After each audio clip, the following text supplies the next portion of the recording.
4, 3, 2, 1.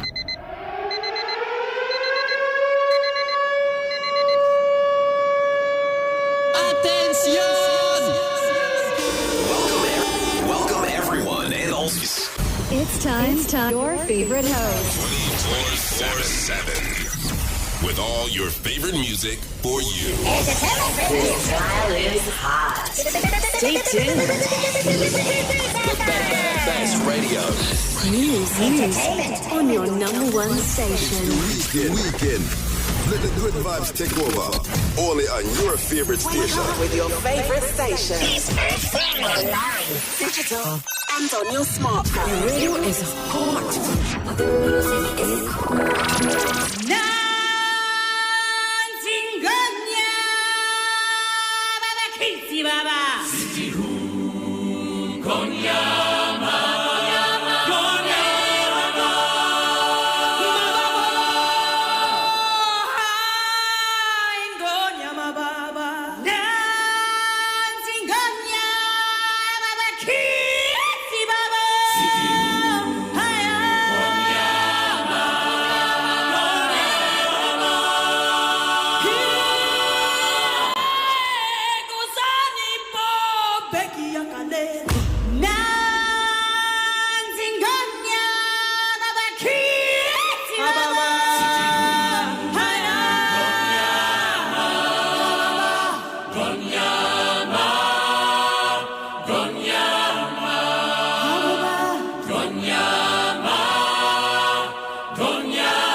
Peace FM.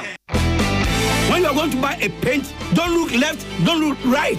Go straight and grab the luxury acrylic paint. No be any painting be paint. The luxury acrylic paint. Paint me champion. When you are going to buy a paint, don't look left, don't look right. Go straight and grab the luxury acrylic paint. No be any painting be paint. The luxury acrylic paint. Paint me champion. Ebano air conditioner ebopa. Ediba kupene diwa kutine. High sense air conditioner. High sense AC promo na bebio. Efiti 28 October. Ekosi 8 November. Efiti ufie edikosi wejumem. High sense AC. Ya sheda ya magana for. Ewo gold plated fins. And a 100% copper pipes. Ebo humbine. Na emanu bwa juma kasa. High sense AC. Esobini ho ewa Ghana ha. Ejinane na so abribia. Yemfa na wode ne ndada obi. Horsepower ebeka no. Enwa. Na ne feso de. Esobini babia. Ye wo size ahudo bebre. Enti hwehwem na yiwo de. Ye wo standard any inverter models. Wuta ye ma 5 years manufacturer defect warranty. For high sense showroom bia 28 October kose 8 November. Friday 0302 550000. We no shishaya kakra wo home. High sense everyday prices for everyday people. Peace FM. This dial is hot. Stay tuned. The best Radio. News, entertainment on your number one station. It's the weekend. Let the good vibes take over. Time exactly 12 minutes after 1. Good afternoon and thank you very much for tuning in. This is entertainment.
Y'all now what to say?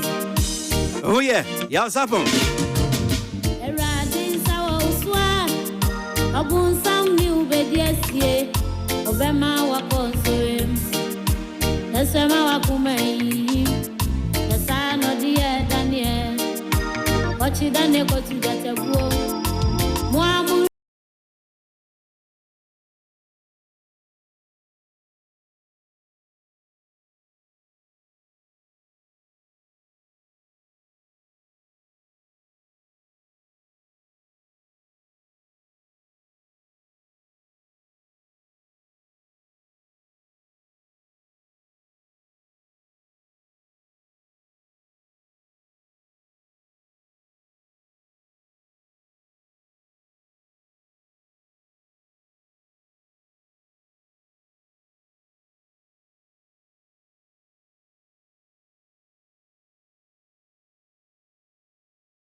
boy be betches na we you. You back confirm na even face because me dey kira and one here oh you kura where's the music?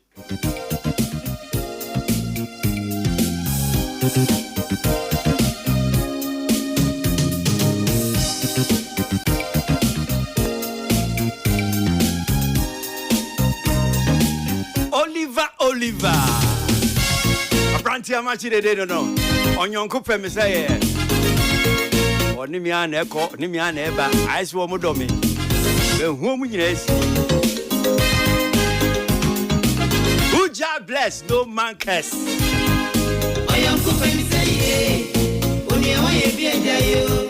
Onyonko pem say oni e wa ye bi eja yo. FM.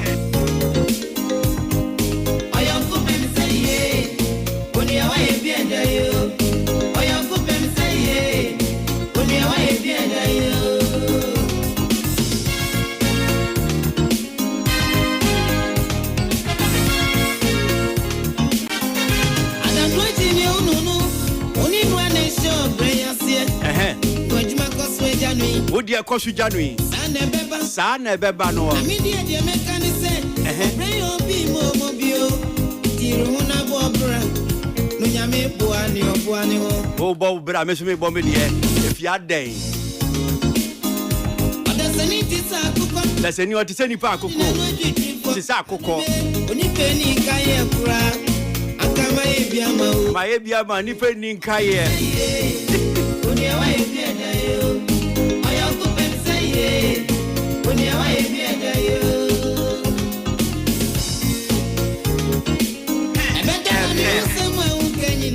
Brother, Kwesi, what any didn't say,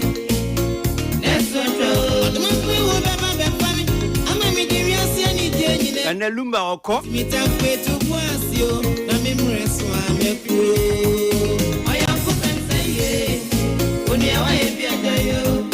I am cooking say, only away be a day.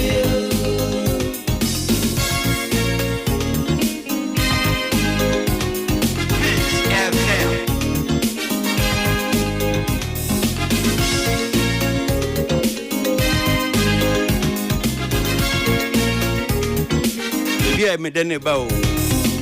Aha.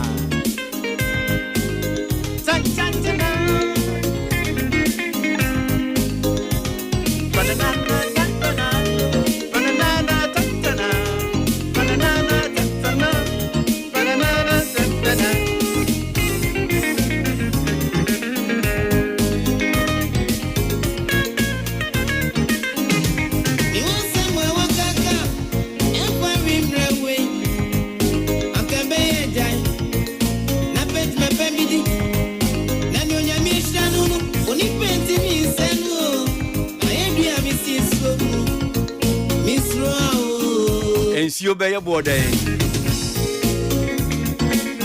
FM. Obito no gamedi sonipa. Sonipa no nipa wo. Sronipa. Abobika wane fi untime. Sonipa no nipa wo. Oyo kutem say. Abo bi beka wa no fra untuma. No sha untuma. Rollers beka. Oni aye bi adayo. Friend Taylor, Ghana Airways, West Germany, Osumia, and so many my physical. And you are Joe. West Germany now. This is your money, West Germany. Oliver na about Copen. Baby, I Akosha say one Lumba, some yet. Ghana Airways is your good yache. As I knew me yache. Oliver, don't know. When you mean a mother, Sandy, be a set, or maybe I see me no memory. Let's be free, or 10 years any brains. If you send your quiet, first year you trade us. Your coupe me say, I'm much welcome myself. Your coupe me say, when you are a beer, your coupe me say, when you are a beer,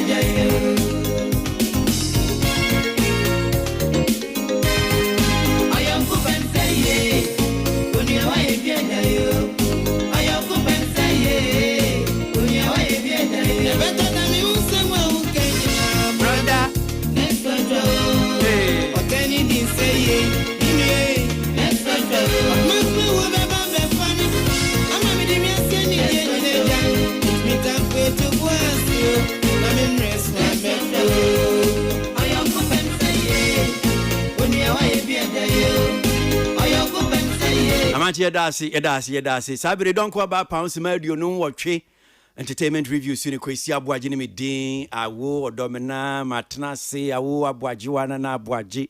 Aha. Ene mi hia me mi auntie sinu ni ade no mo sami mrane sa na mitia kondo odomena awo na msi Charlie no be easy. This dial is hot. Stay tuned. Best radio. News on your number one. Running breaks your joints. Weekend. Let the good vibes take over. Only on your favorite station. With your favorite station. Okay, all right. So, my girlfriend in highest area in Timiamba, what they are somewhere to go the various social media portals near the. But I think I have just 2 stories here I just want to share. And the highest and by me dinner dear. Enti yankengume nyanko.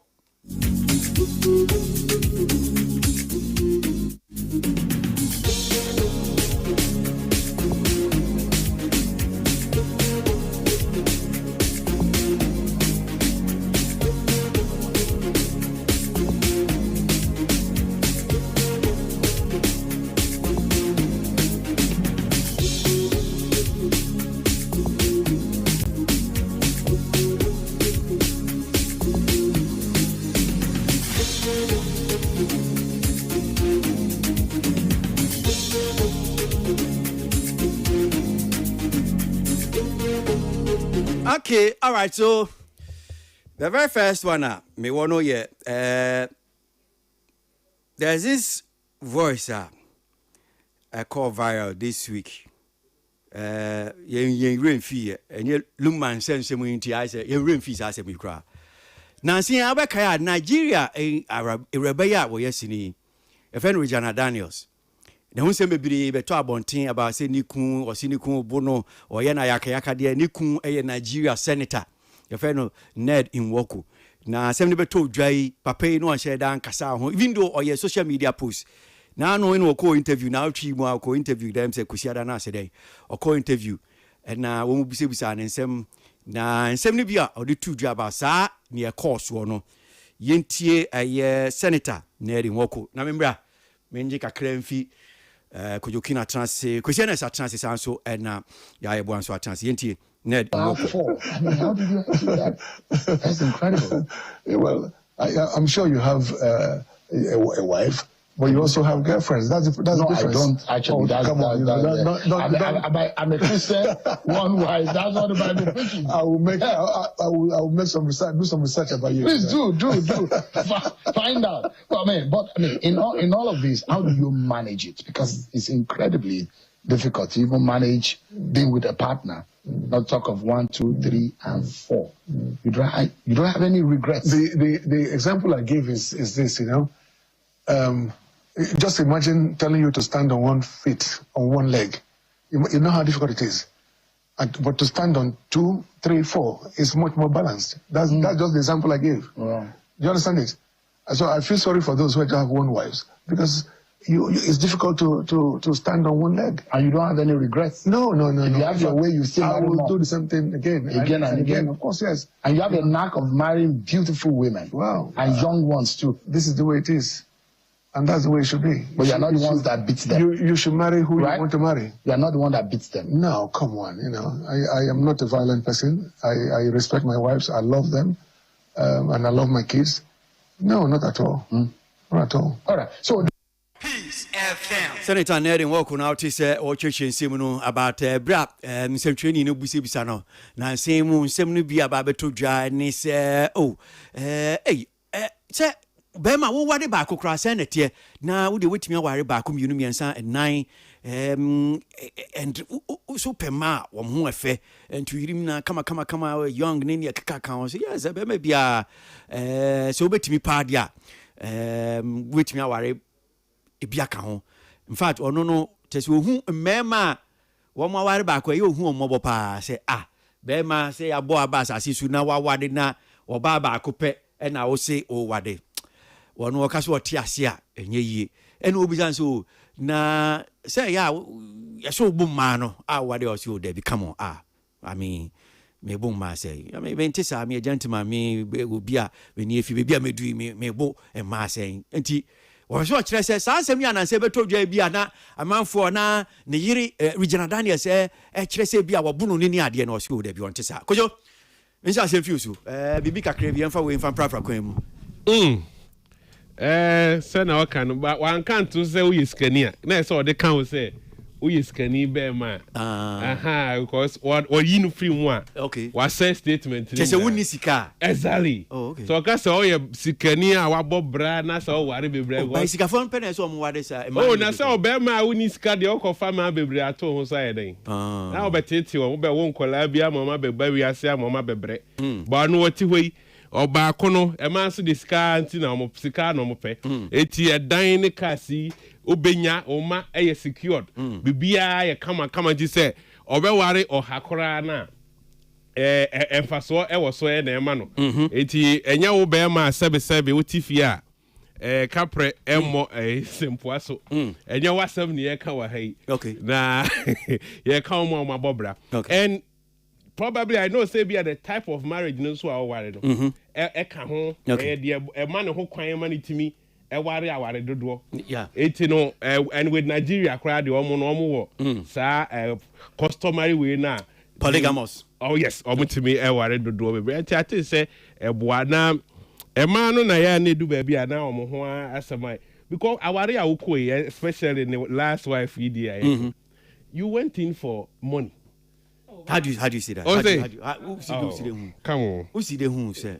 Abayo so no. Abayo so no. Monka. Ose. Kosi monka na sef. Kosi monka na sef. Ose. Come on.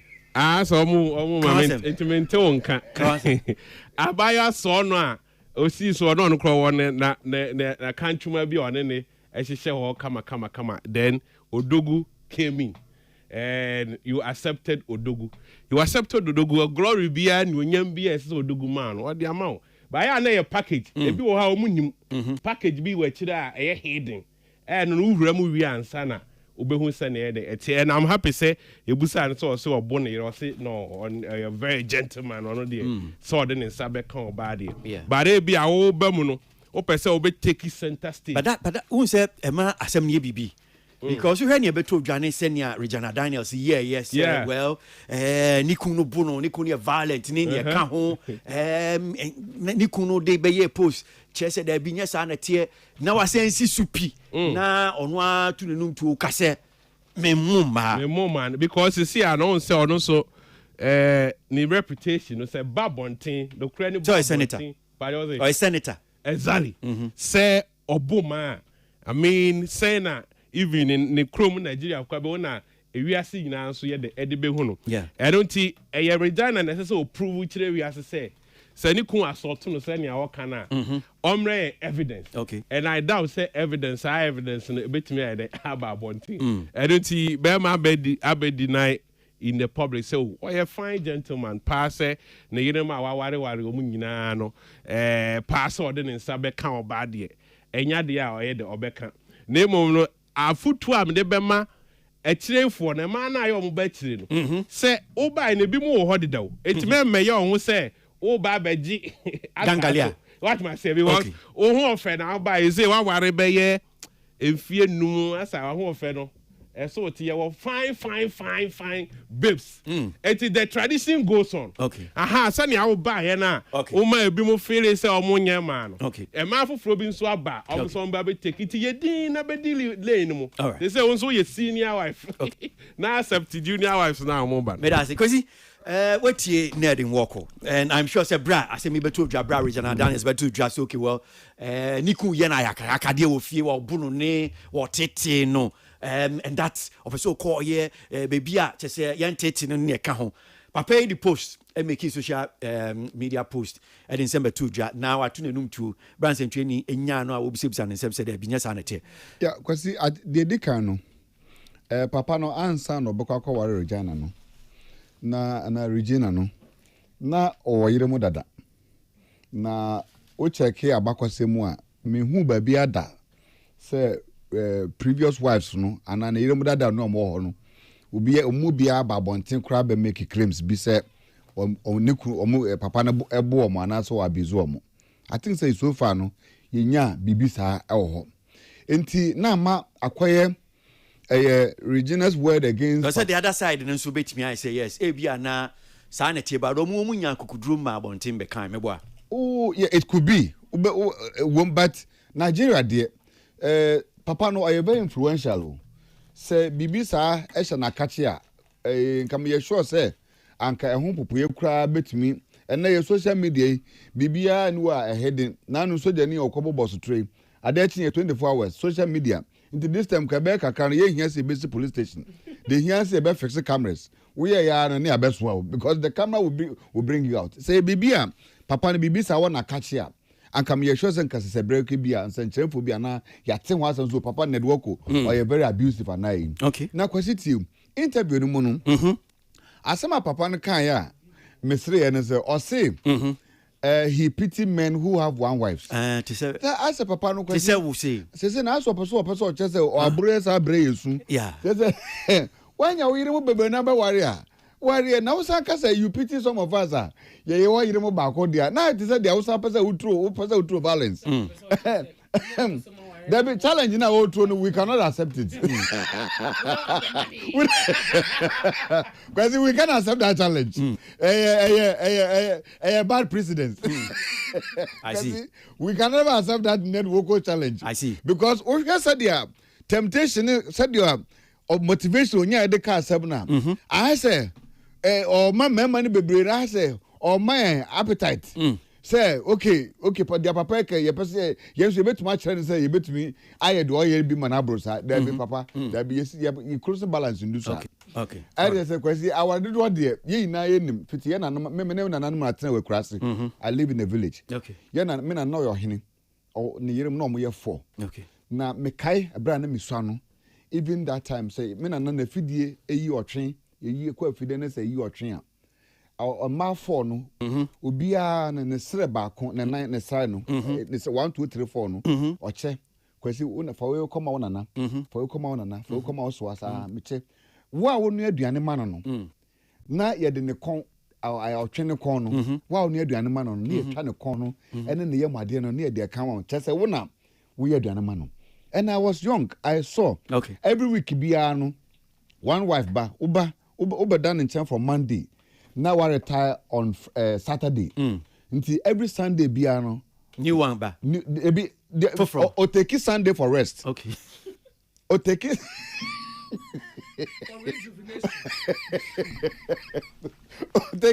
Or take it Sunday for rest. Then Monday, and then the second wife when I was year, and they were cool. Obia and but no na ned walk say yenye. Kwasi and to the point say when say wow ni mu so mo bia 20 cedis ya wow onu aduane ma no ye ma 30 one say the oye no enti it was equal among asase no so no efo na edidi mu no first wife for ne de wo no ma mo de ni second wife for ne de sa and I'm wondering Bema Preko betumi enya sa akade no sa se me ni kodwo party animi ye betumi enya sa akade no a ubetuma dodo mfo bebre na ma yesa and I've seen one or two friends are more yirumenu and sometimes the way they make it looks like Baku beko Singapore for holiday Baku so go Dubai for holiday omu ina no more card almost shopping card it's something we need to car if you don't have resources I'm not sure say we will encourage anybody to go for multiple wives but we sika na say we alibi na we appetite you can create the two of them and enjoy them and then enjoy yourself because life is for living. Medasi. Because we try now. Medasi.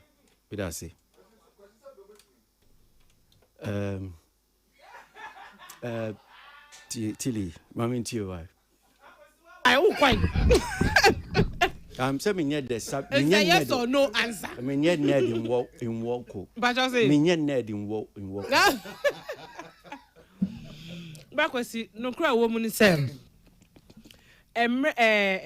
senia emra ye chichiri ye kuro eye Ghana any ebia amanone nso emra wo so mu di so when it comes to types of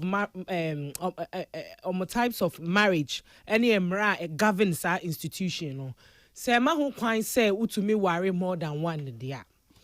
It has to do with choice and preference. And I know me can say me wo UTV in Crawford and Tim say blocks no come misconstrued the American. Me say, uyo ba na bi a wote wa worry ase. Na wo kunu say baby amedu no me feel say me here oba foforo aka me ho.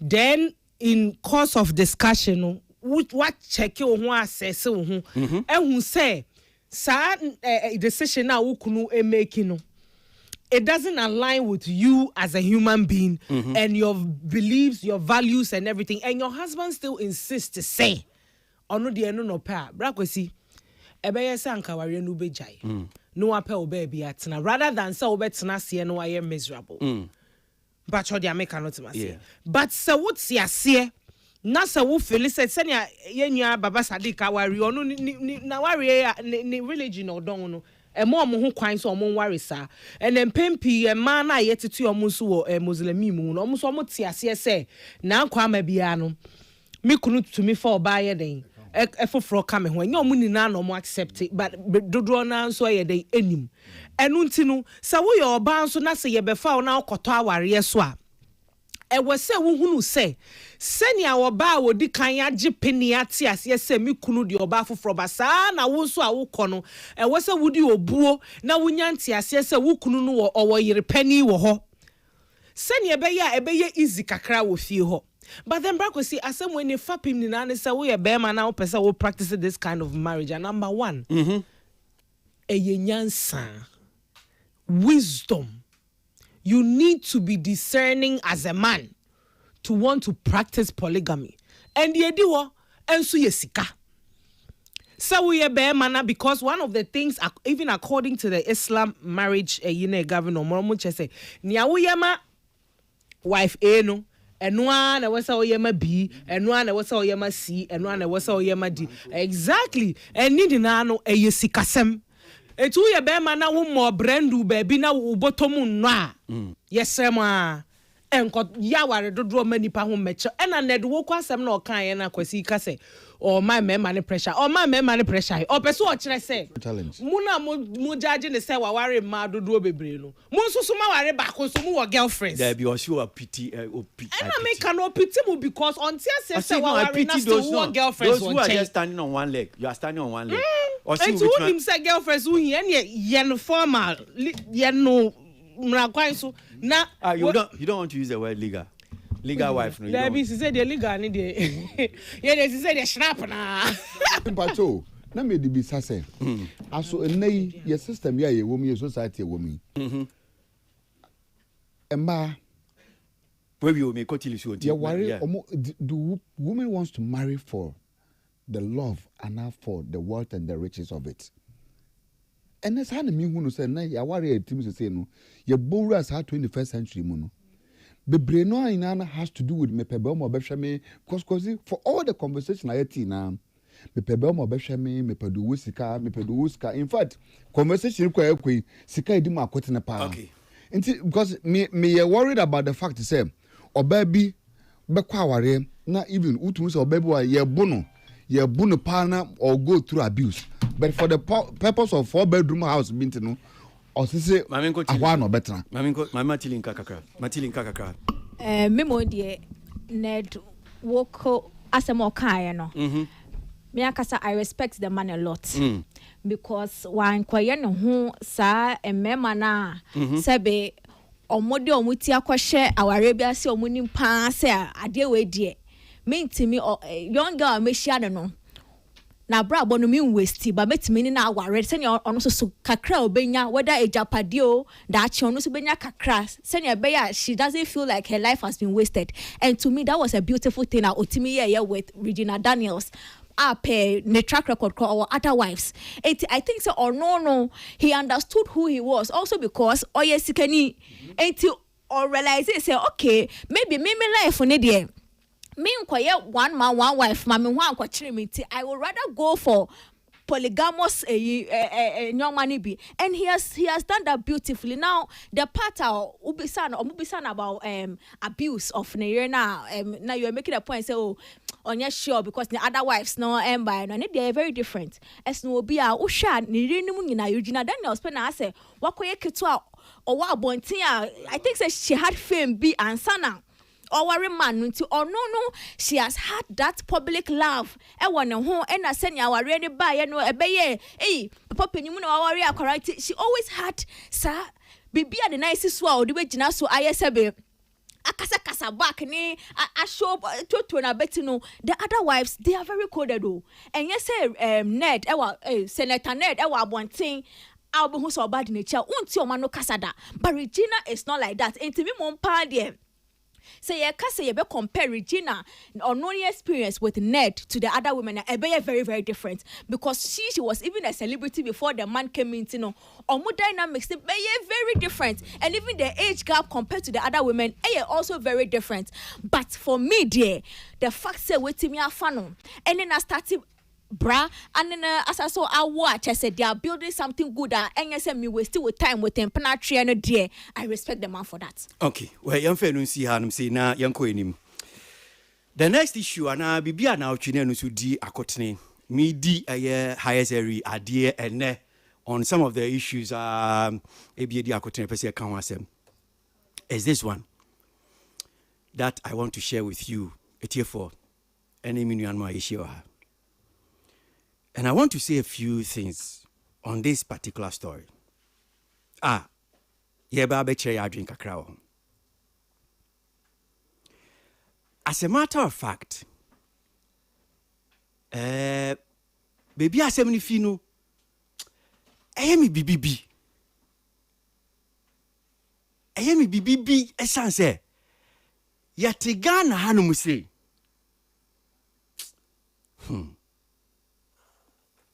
Odi mami monyi mu yansa na mababe kan asemi.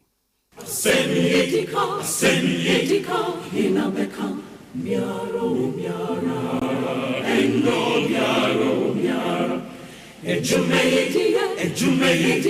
inabeye miaro endo miaro Peace FM Obredibo inabebo miaro endo miaro asemi besini faywa miaro asemi besini miaro asemi besini faywa miaro asemi besini faywa miaro obredi besini faywa miaro endo miaro Peace FM. When you are going to buy a paint, don't look left, don't look right. Go straight and grab the luxury Alagris paint. No be any painting be paint. The luxury acrylic paint. Paint me champion. When you are going to buy a paint, don't look left, don't look right. Go straight and grab the luxury Alagris paint. No be any painting be paint. The luxury acrylic paint. Paint me champion. Once every year, the business community in Ghana gathers to celebrate outstanding business achievements, award excellence amongst our gallant industrialists and entrepreneurs. This year, under the distinguished patronage of His Excellency John Dramani Mahama, President of the Republic of Ghana, the Ghana National Chamber of Commerce and Industry presents the 5th Chamber Business Awards under the theme Revitalizing Ghana's Development Agenda through the Strategic Public-Private Collaboration. This is happening at the Accra International Conference Center on Saturday, the 8th of November. The time is 6 p.m. Tickets are selling for 500 Ghana cedis per person and 10,000 Ghana cedis for a corporate table, admitting 10 persons. The dress code is formal or a traditional attire. To book your attendance and corporate table, please contact 0545-804-549 or 0245-152-236. Join us at the 5th edition of the Chamber Business Awards, where excellence meets opportunity. When you are going to buy a paint, don't look left, don't look right. Go straight and grab the luxury Alagris paint. No be any painting be paint. The luxury acrylic paint. Paint me champion. When you are going to buy a paint, don't look left, don't look right. Go straight and grab the luxury acrylic paint. No be any paint be paint. The luxury acrylic paint. Paint mu champion.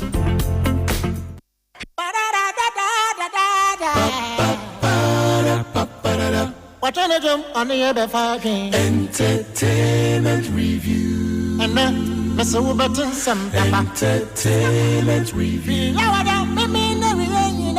Entertainment review. What's in the bottom for Tennessee? Entertainment review. Ghana for my man fans, your man fans.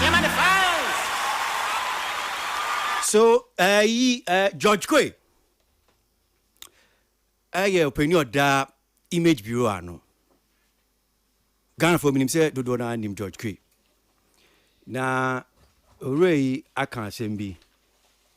George to de bi a wotumi ha me. Cause ebre bi atwemu yi. George Quay no kaka bibi Ghana Music Awards ho.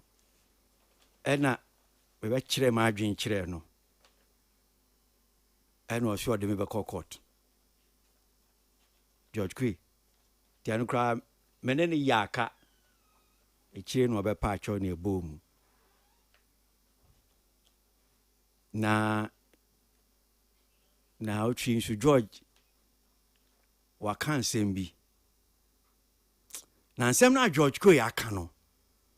Me tie pa, nam si George Quay pa, radin yankopon. Me dine tia wan ha me ni pa bone. Because say nya chuma me nima de konti e ba me nua George Quay na odi san susue ne beba bagana won ye mpe no kore me nsu me no kura me kantia na me hu ehi enya atamfo bebre minim sa me no kura me kanti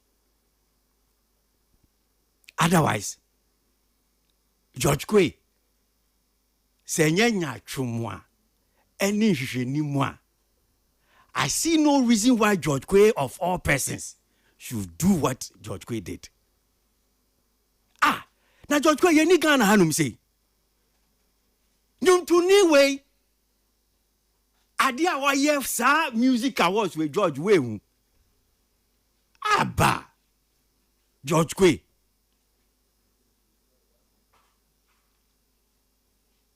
Na unim a video ba radio sunti mebo audio na mam na nyumtuni otio na George Quay kasa na boni trinko te secretary otare ban hu po ti polipo and I'm say share chesa sema George kana ye ode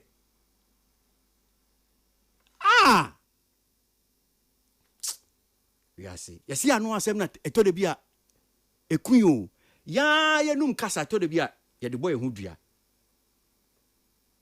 But I don't blame him. I'm blaming any George Quay. Yentie.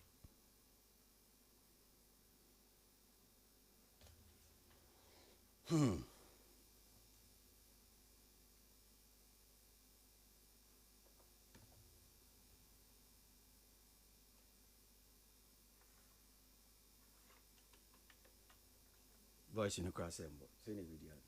This voice has been played. I don't know why the voice is not playing now. Voice in the cross symbol. Because voice in the cross booth. Okay, maybe it's here from back. Because voice in the booth by me back. Munyabu Treman Kakra. Semi Ediko Hinabeka Miaro Endo Miaro Ejumedia Hinabeye Miaro Endo Miaro Obredibo Hinabebo Miaro Endo Miaro Semi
Some artists and what they've been able to achieve in their careers, there would be some way to put them in competitive categories.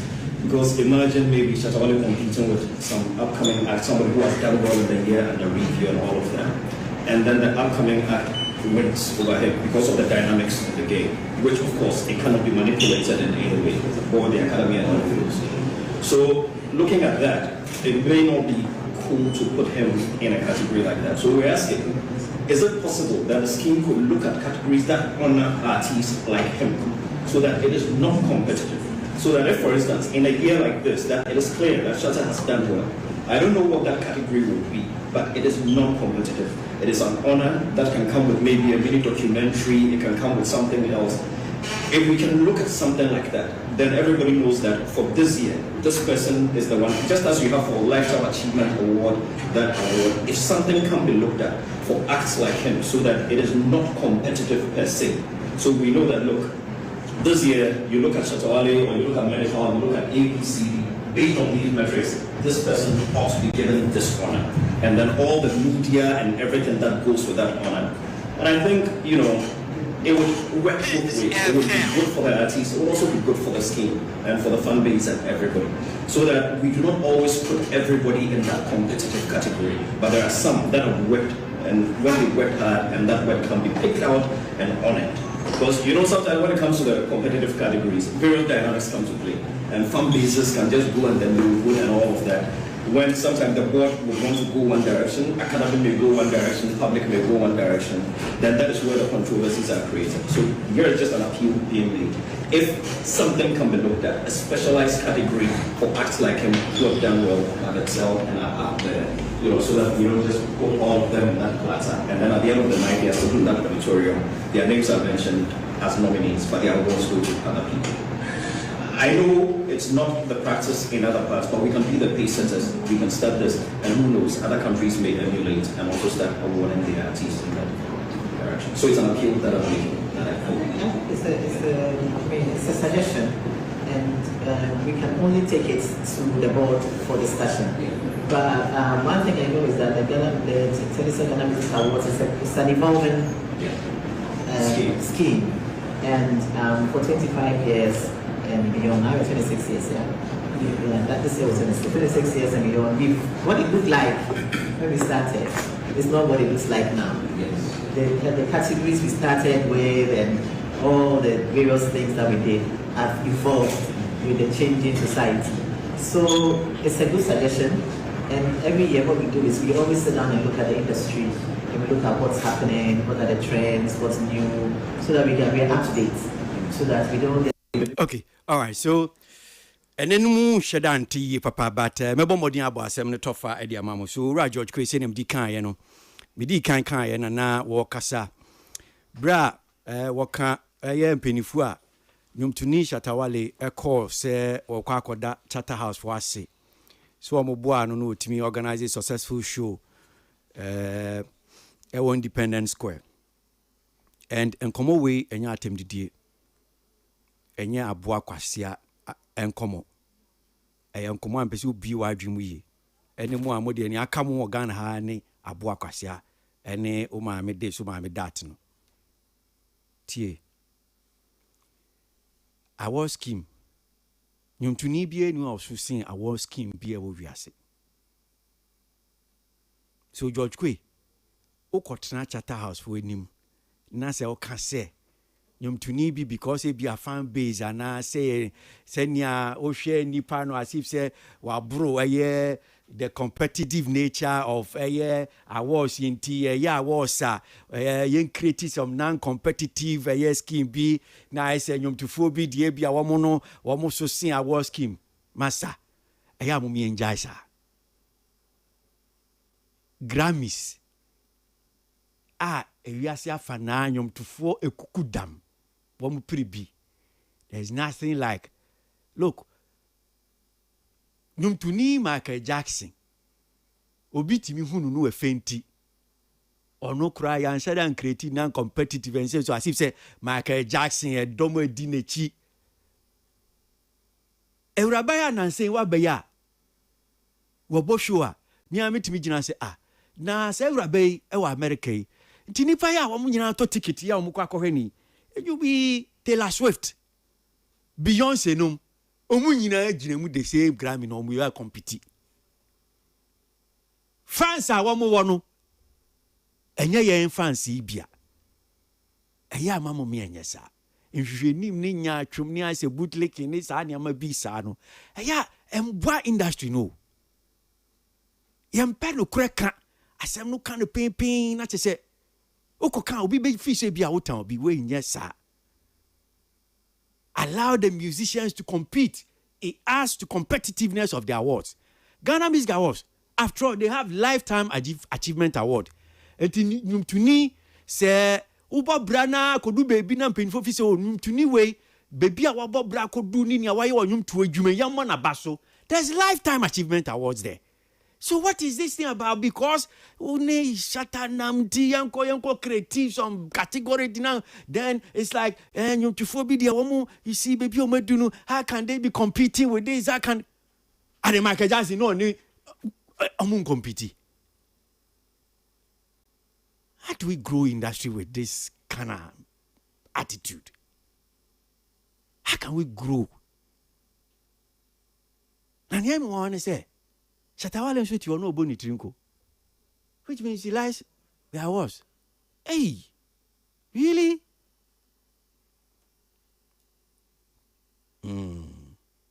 Okay. Ghana Music Awards. I was. Oh, I see. I see.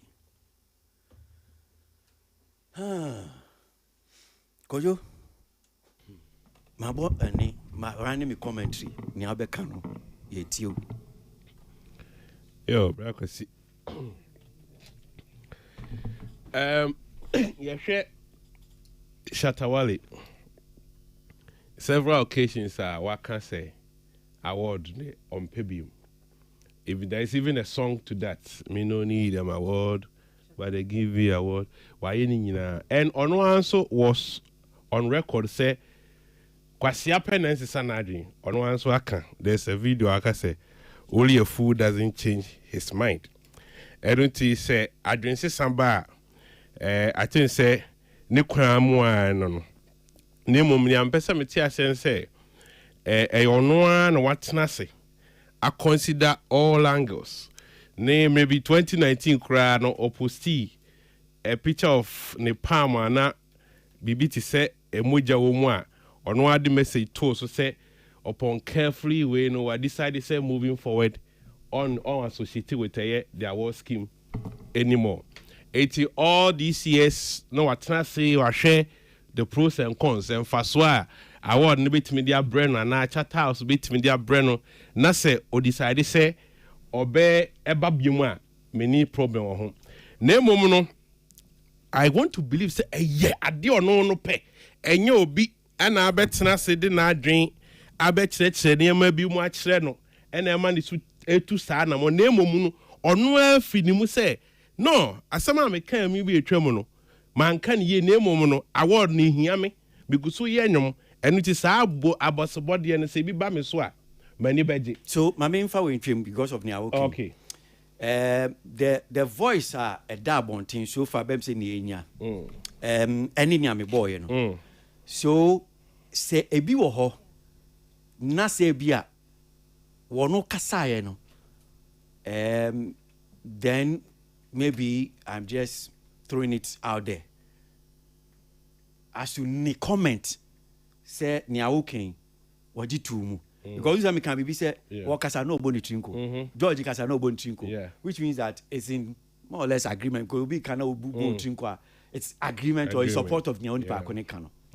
So I want to hear, and just as you are saying, that he came out to say, okay, because you have on Sister Margin or Nadrin, my Sister Margin, whatever I said about this award scheme, no, my Sister Margin, I think, yes, going forward, I want to be associated with it. Nia George Kwekano, yes, me ditum. What did he say? Dear no kai, you understand? Then we know. Yes. Other than that, means that nia all kind in the past, nia kind about award scheme nina. Then I know about Sakra. Is it just my Sister Margin? Unyen hubia, unfacha opebia antudra, and my Sister Margin, yonko. Yeah. It is say, nobody depending on chat house.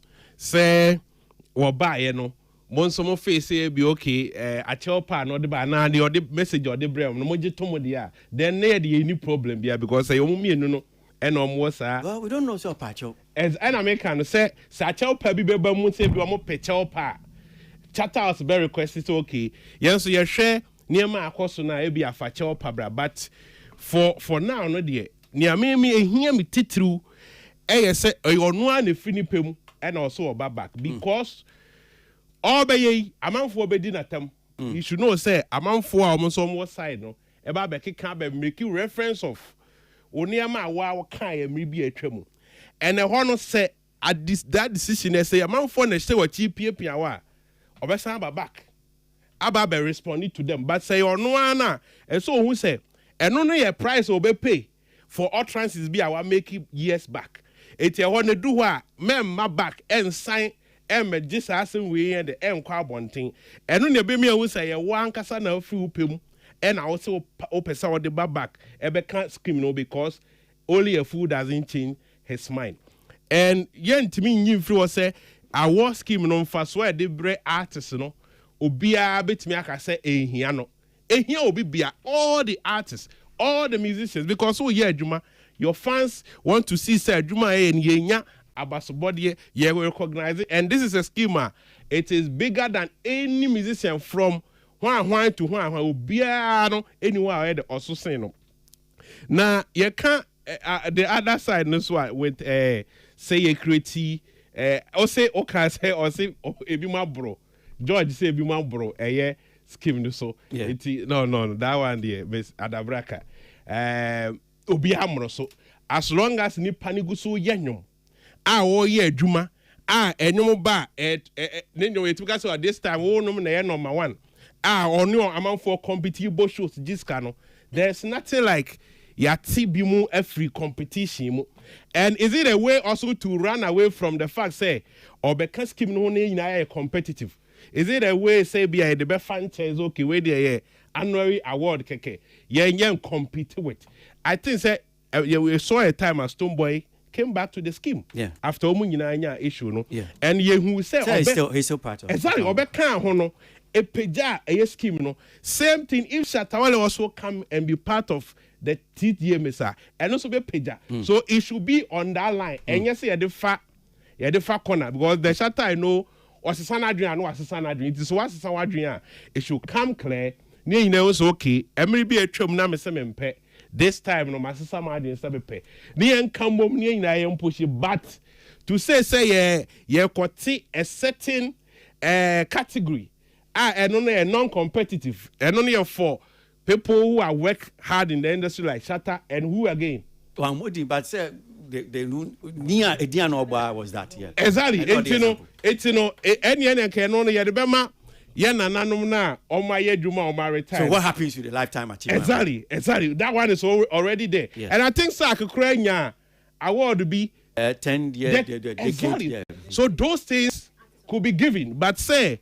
If it is Shatawale, say over back to the schema, it should be properly done.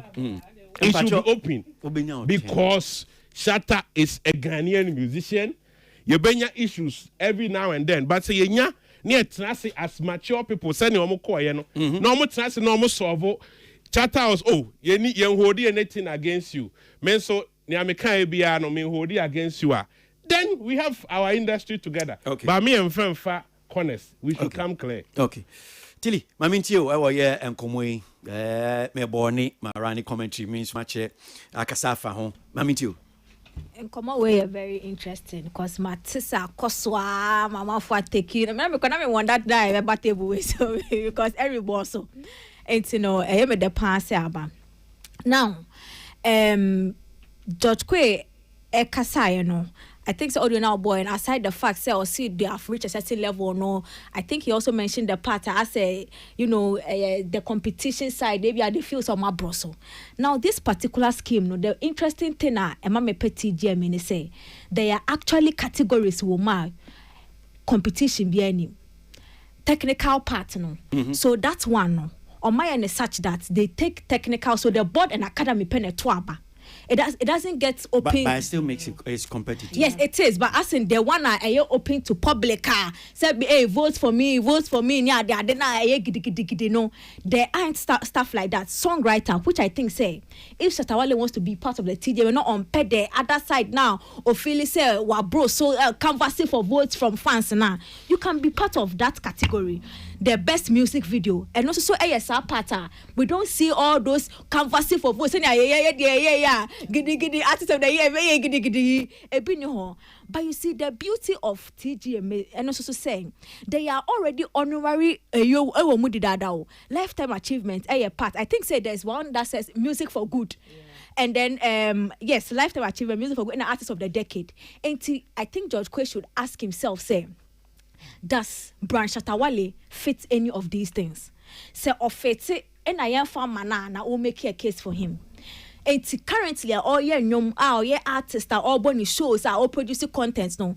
Should we put him at the Lifetime Achievement Awards? Does he fit that category? Per moi TGMA standard does he fit that category?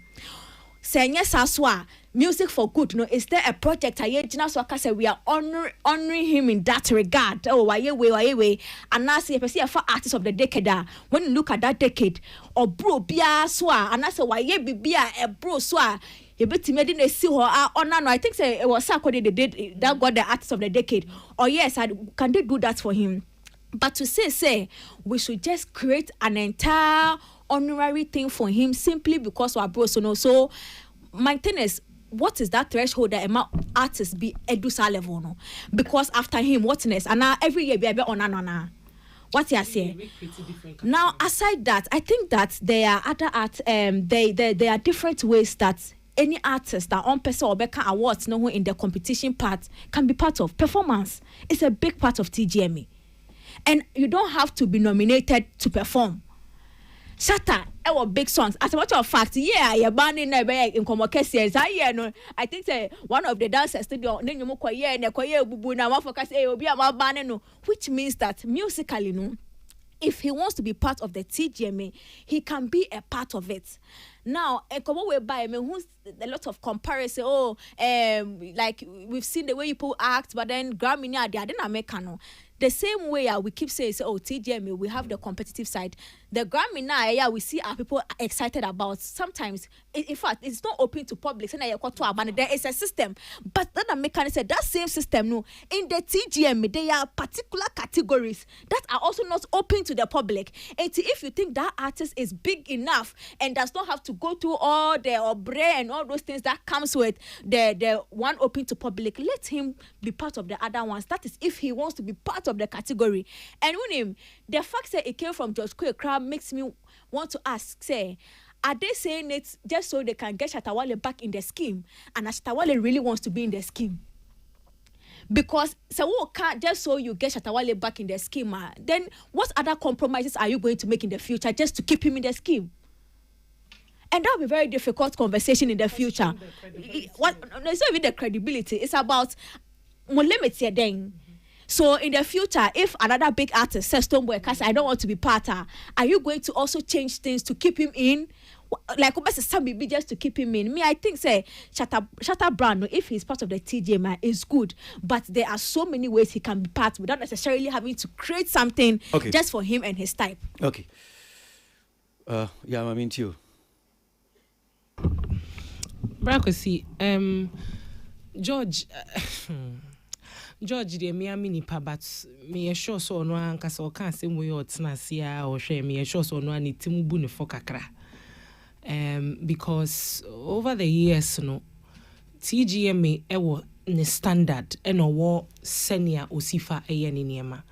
And one of the questions that mpese me busa me ho na nka George o hanka me busa no yi ma no ene say e dien criteria na say dien na ode kire say artist be abro award scheme no the competitive side no abro so nti ono nko an yen create some you kind of saying award be ni emfa mo no nko.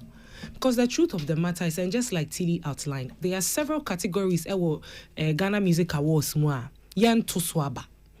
And no ye choose technically say be a board ne academy and I say yes oh asemesi wa boy juma 10 years ni into year per artist say be a 10 years board no say still on vote to I know yes but even say you MBA map public so it's not that even that it's even competitive. I'm saying about you. Yeah, it's still competitive. And see what criteria na George shares or they share who say Shatta Wale abro competitive side of the scheme with yen create BB mano. I think that is far fetched. And honestly speaking, I don't know because if Shatta wants to return to the scheme, I think you just have to go through the right means. Have a conversation with the right people. Can you only banta say you don't want to be a part of the scheme, and if you want to join, just join. Send your Bible. Can you say sebio okwasiana ense sanajin? Enti se wanka sankasa what's na se ehunu say no baby a ebia medu ana say angle fufra me pese me de me career from. I need the biggest scheme that is the biggest scheme in my country that recognizes certain niema me as an artist. I don't think say fair bia wom and na kwadwo kasa na oka bibi so person who say your no pe ana say ebia George na adwenya. I want to believe say knowing the George Kwe that I know Mijidi ye pa say asemwe ya ade o matena dem adwene ho aka na George Bekaye. It is not out of the blue. It is something that they have thought through. And omudi pia bonting and omuyeden omude buy no mbetuja. But I'm sorry, but no artist in Ghana is bigger than the Ghana Music Awards. And I've said that. Adana me kan wahanu say artists be nyakukudro be sendi me DM. Ebeke kana Jane without the artist who is Ghana Music Awards and blah blah blah blah blah. No artist is bigger than the Ghana Music Awards. So why Jumano, Nasa, whatever it is that you've done, it falls under what category was he nominated? You be nominated. Nasa was so advocating na ye tuswa banswa or man for no ebe tuswa. But I don't think anybody is bigger and Nasa will be a pa the competitiveness of the award scheme. Munti was he creating some special a category be edimo ni pano. Say do baby na a lifetime achievement awards Shatta Wale necessary edimana. Yeah, the mano. Okay. Kwesi, mintio e won komo. Yeah, bra. Kwesi na me pese you establishing na maybe kakra as part of conversation. They dikan you share video no any visit to Chatter House no. They kakra me pese me tia se no say eye akwenya Shatta Koho for the comeback to the awards. And I say okodase for the program a year successful our Independence Square. That is one. Because for yenya watch any stakeholders here social media there. It was a thank you tour. So kohonum so kwa ase because the last time I checked no it's and minim say be there have been any communique from Chatter House either from the board no woman crata officially they are better bontin say woman your review in every now per now no there Shatta is welcomed to participate in the Vodafone Ghana Music Awards. Minim say be there's been a communication like that to ebia yemubi yente there. If there's any that there I stand for correction or monfantuja. There to be the last time I checked no so no Minia George Kwe na the position on your Juma Chatter House on camp board and on camp management team or your stakeholder to say their memity and stakeholder aye enti ne contribution on man no me pese me tia say from the point to say kwasi oman no on the background say oye academy member or a board member and say planning committee and organizing member because so the buyer betumi a situation conversation no na ehun say the mudro etie because say ebia ikra na na the painting to red Robert say Robert Clark and make his dia or make his call dia won sem bi say nyina me hu baby a few any asemi ya ni baby a me kwesi me won say me ka ba ye say asem na because me can say on the first say asem na nipa ne kan na modu na ye pese ye hu me pese me meji ono no nsusu ye na ode to chat house ni oka ho odi oka ho na omko ye omko akoda ase as a stakeholder as a stakeholder okay kwesi de nti ama me bi sa question na ne sem eye scheme no award scheme na ye no eye competitive awards and ye na ye hu adwuma musician bi ate so kwani afia so a wodo no bae obadodo atutu mu na adutu aburo mu kama say we spray wa obe spray so say the bae a wondo ba na bebo enti say ekodu level bi na so bi catch say artist we there waburu scheme no so nti yenkete particular scheme enfa manipa no at the expense of other musicians now.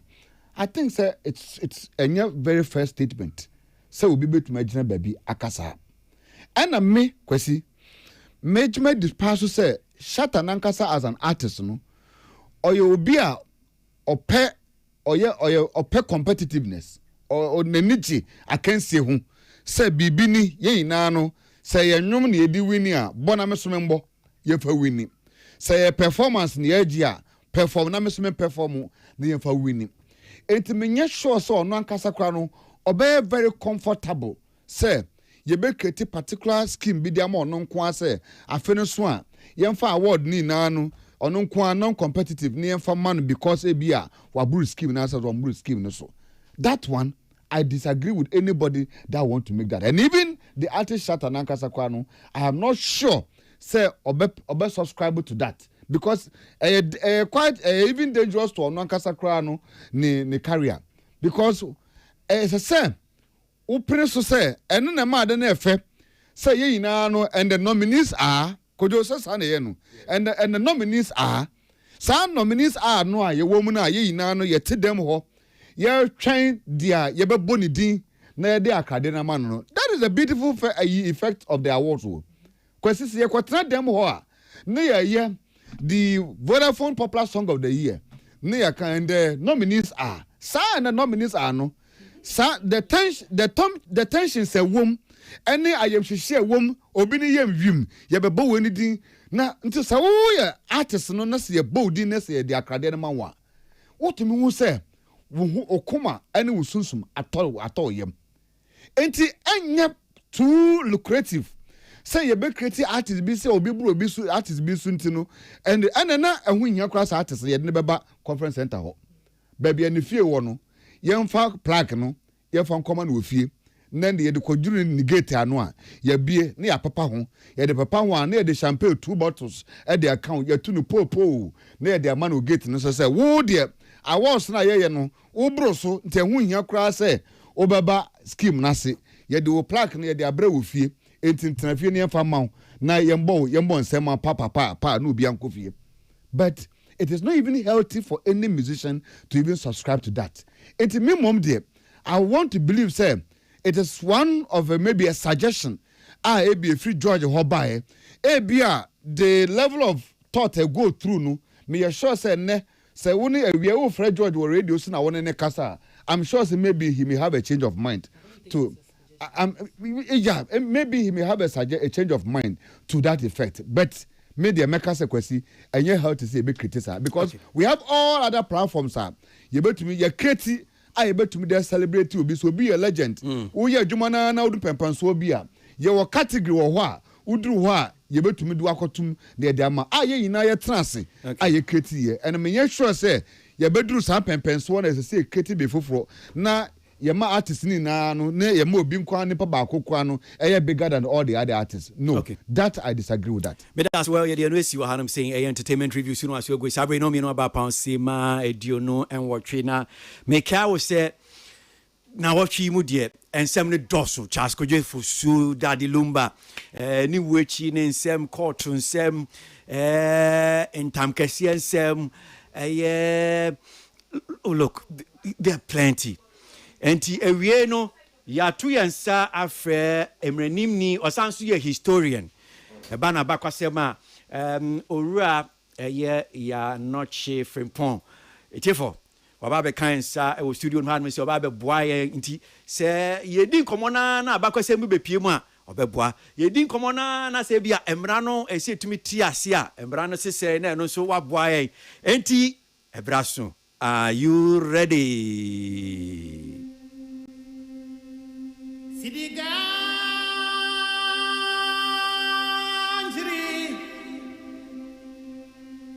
Dematoro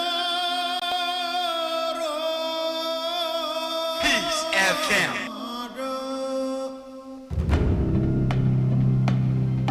Sidiganjiri Dematoro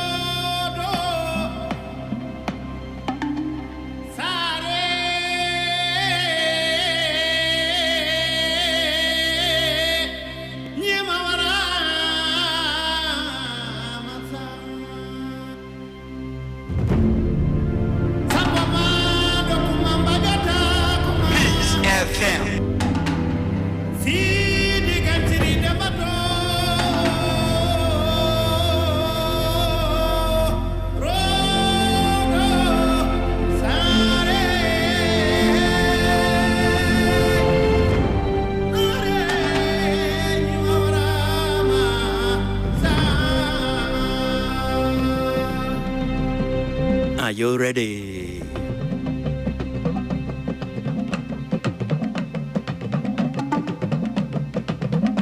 Peace FM.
See me,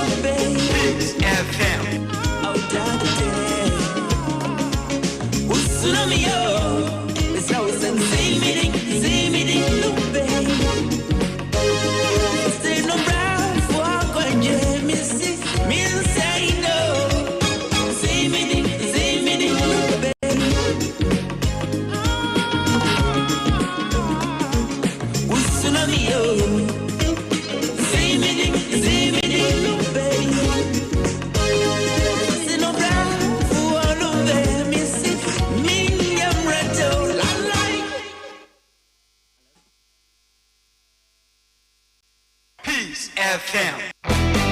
When you are going to buy a paint, don't look left, don't look right. Go straight and grab the luxury Alagris paint. No be any paint, be paint. The luxury acrylic paint. Paint me champion. When you are going to buy a paint, don't look left, don't look right. Go straight and grab the luxury Alagris paint. No be any paint, be paint. The luxury acrylic paint. Paint me champion. Hey, Ruben. 2 seconds be a winya notification. Momo no ba. Na eba won. Mama. Say there, mini mantem ha momo mano. Obia di momo app no send sika. Esan so de payment bia o pese wo ye. Me transactions no kona nim. Hey, aden. Ah ma. Jama woni mo ho. Yeah, Jessica Bubro, 2 million Ghana cedis. Was still me saka akradie nemo. For momo app no send sika. And now your payment every 100 Ghana cedis. Na ubetimi disika edebia. Na watch bia. Ana busumi bia. Only ko and transactions bedos pan. Obeja 100,000 Ghana cedis. And your payment any sika money ko na odi momo app no beye. Ema utimi ebe kakadie yu. We sika free o bank account mu. Ebe gu o momo wallet mu a. Una Mobusu Akrasika, and now would the Busiambo, the pensions, POS transactions, and the Woody after from a Momo transactions. I submit to me a more the car Akadi, Yane Eneli, Akabu, a yes Akadi, our Caritas lottery platform, so I should say Kakrawa. When you are going to buy a paint, don't look left, don't look right. Go straight and grab the luxury Alagris paint. No be any paint, be paint. The luxury acrylic paint. Paint me champion. When you are going to buy a paint, don't look left, don't look right. Go straight and grab the luxury Alagris paint. No be any paint, be paint. The luxury acrylic paint. Paint me champion. Peace FM. Peace 1043 FM, 35 minutes after 2. Time for us to get into it. Entertainment review, Brasso. Matters are rising. In 7, but yes, yeah.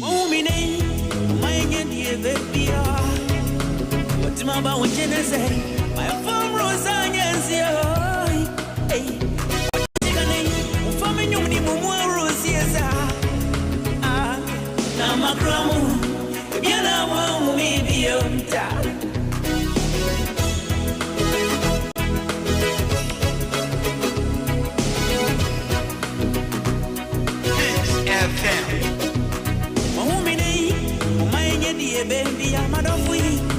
What's my bow? What can I say? I am from Rosanezio. What is it? For me, you want to move Rosiesa. Yamobia. Yamakramu. If you're not one, maybe you. I feel the same moment, yes, you know. I give you a minute. Minimum in Grana.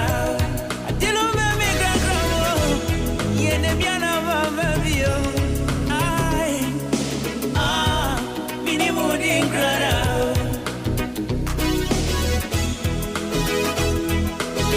Studio no we ora ya anoche frimpon. Osia bakwase mko University of Ghana Legon. Issue department and which your sanso is Yamra University of Ghana Krohoya. Ako school identity as lawyer ni mapa. We studio no hanu se waba kaye ho. Obeboy na yetimi atin sem no ase. Was in sem na akosoro nya se woti se bi social media so. Now tutu nsem no gumu a kekekwa o. Asem no e wo court.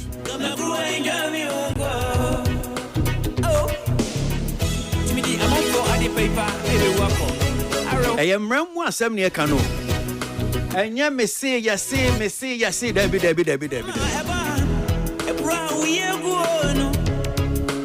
Some from abroad. Zaponia mrozo timitio. Eja me mo akwaba. Pacha omejosu. Na bokode. Me hoye pa.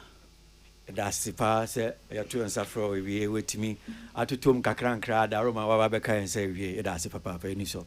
Me that's. Okay. So no, manye history University of Ghana. Okay. Until that was. And yeah, abapasem no matro internet so no mo correct no ma. And you correct ni pa monsieur they have to PhD level na history in count. Okay, so the biography is a passion. The biography that's on the internet. biography of historian and lawyer ya Frimpong Anochi. Me who they to us. Actually, I'll talk to them about that. But when mama muchoye. Me will correct it at the appropriate time. But what about maybe our biography and Bibisa attributes? Some autobiography been true be engineer one the Jao. At the right time, I be corrected. Okay, that's fine. But that's passed at least with me at the also, because I mean people read it on the internet. I imagine it's been there for years. Yeah, a hard dream. Tonight, me name the BBI shem kuku me no anesho. But open for one so much be anyway. Sure. So we start off with this one. Near see or court. No. They set out the issues, but I know they may present it to me TF4. Yeah. To me present him more na ebia asimrenim ni no person chewa drink kakra ho no achewa drink they will come to the rest of the issues na akano. So now no omo court no ye wie no ye say nsentwe for ko ho ye dudu mu ye ni a lawyer for no so di nkomo ebusa say okay den pa na no fi adan mo koye wo court omo su omo court no. They actually went to court to set out the issues. Minim say bia mremu ya yenti ase no say mokase obia to setting out the issues na ntrase kakra om de ma no mo pese om kire se ensem a titiri om pese court no ehwe na ebia eye asem ka sana na mrenim for no akire mo om kan minim say if that's what it means kakra bia onim say bia setting out of the issues na tese no ye there no me pacho certain out issues no minim na mom na no mo court na nya ho asem na ekoka no okay obia emranim ni bia o cancer bia na che so de nokora na sie ganafo nokora pa ewo mu no ene se anytime bia wadwene ye wo se obi afom wo kwan bi so a enye ade efa oman no ho ye wo bone efa oman no ho okay Emraton afa o mine ho eno na sa cases ne start as Republic versus Republic and we can call by and large call police for and I yoko ne those places in the office of the special prosecutor they are criminal cases okay they say rape ne stealing ne sa no many be there's a bind on ninya a bind on a driving offenses in only a bind now you two individuals they are Republican ntani bia ya wa not from Pond versus Kojo Mensa. Okay. Two private individuals na enya. Mpacho wo mu kesi Lumba yere akosia sewa.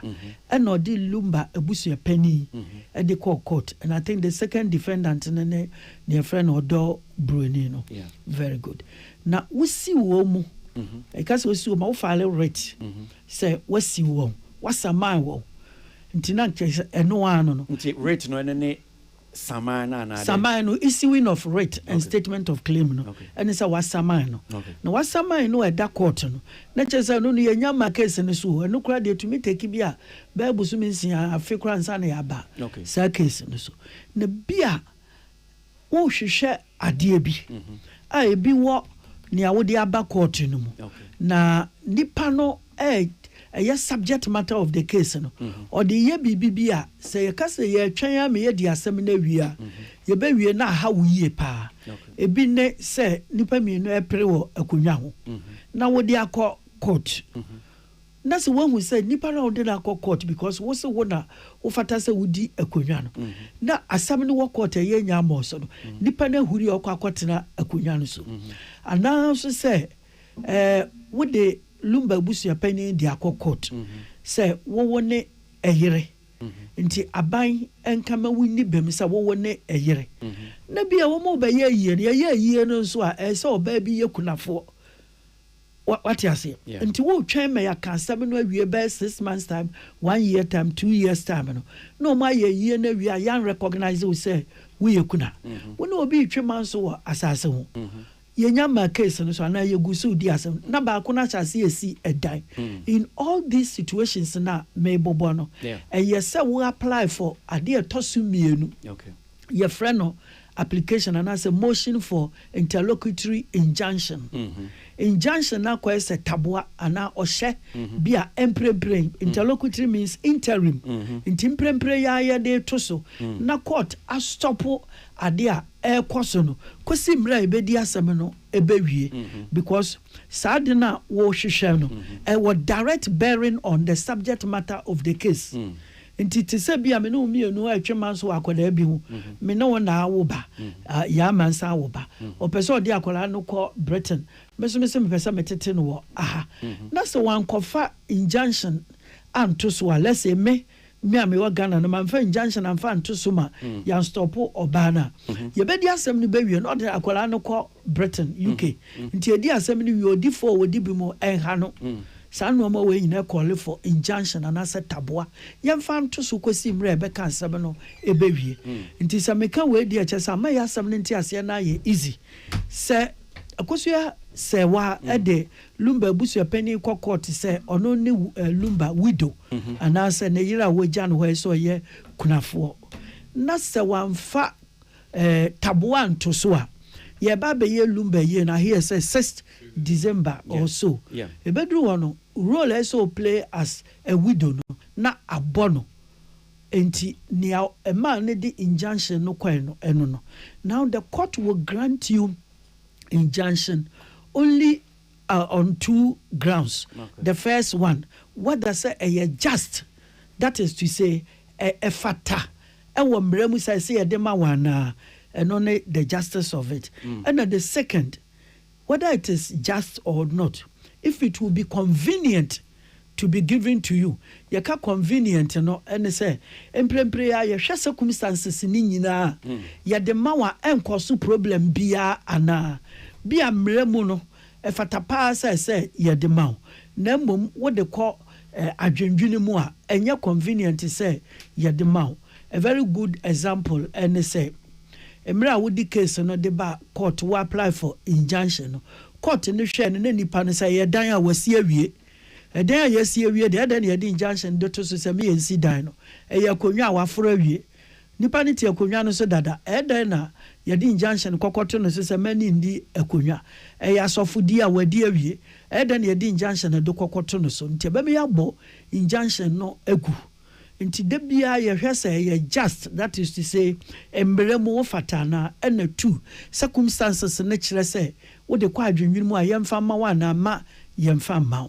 Now in the case of Lumba issue no Ghana ni bia ni say yemfa ma oba no na eno na megidi senkofo bebre epe nkyirase ni entira ye pe nkyirase no me madwene ye me say ehia ye pa ene say wo ba nkraha ene yonkura nkase anu mu a aka no a wo be hu say almost all every time wo be court bia no na manso wo ho and normally ye kunafo ba a odi case bi dia ba court say me kunu ka say minsie no ha na no ya ba ku bi a ye ko nipa retired Bank of Ghana deputy governor nipa kase pa nti ase ya wasi ye kase bi won kra ha sei eno e won eskafor titru pa no ana yesie wo e wo ho yesie wo ho de a na say won heaven ntam kwa no enwa. Now papa na busuafo nso sabi omu frachem no ho a omu say ho no fi odi akonwa ho ekurase ho na wa na yetete no oba be ye nipa nti se wawudi ese okonachi. Examples wey 1001 na nyina na mebo ne tofa enna no ene se nipa ufre abusua mu bi na ewo abusua bi na ka wo date of birth kura de kire nka wo hu ne de o obi na ka cha wo abusuafo abusua bi na kire wo kasa abusua bi na de wo to school ansana wo ba be hia wo yira adwoa mansa aware no sometime later. Me papa ne me maame no na ye abusua no me papa na de me to school papa ye abusua mpacho wo papa ni oye ina no ye akanfo no kire se oye on behalf of wo maame abusuafo eye ohye bia de to papa so se because be se ye tiase ho me papa na de me to school dia na me papa de me to school e baba se abusua na de me to school pacho to the extent to say we to say bia ewe and now northern and now Ghana. Oh, papa, they to school, or go to school, send the dish here on the bush and to the extent is we are okeniba. Say a car can do be in Santem Fante, a hantanzema was a quau achim bono aquapim ye mono, ya caught Yama side, and answer ye do for adian. And kind of maternal inheritance no ye account for. Okay. The moment we are okenino wo papa ba ware wo maame no ye ka kire ne say de na efem no kwa. Okay. Nti wo kono ade papa bi obenya no de bebe fie. Okay. Na mom yare ene so obedi dwa eka bibia no eno na ye de ebesoa. Nti ade papa no de bekọ ne fie no ebi ne nkwara no ode wo mu eba no.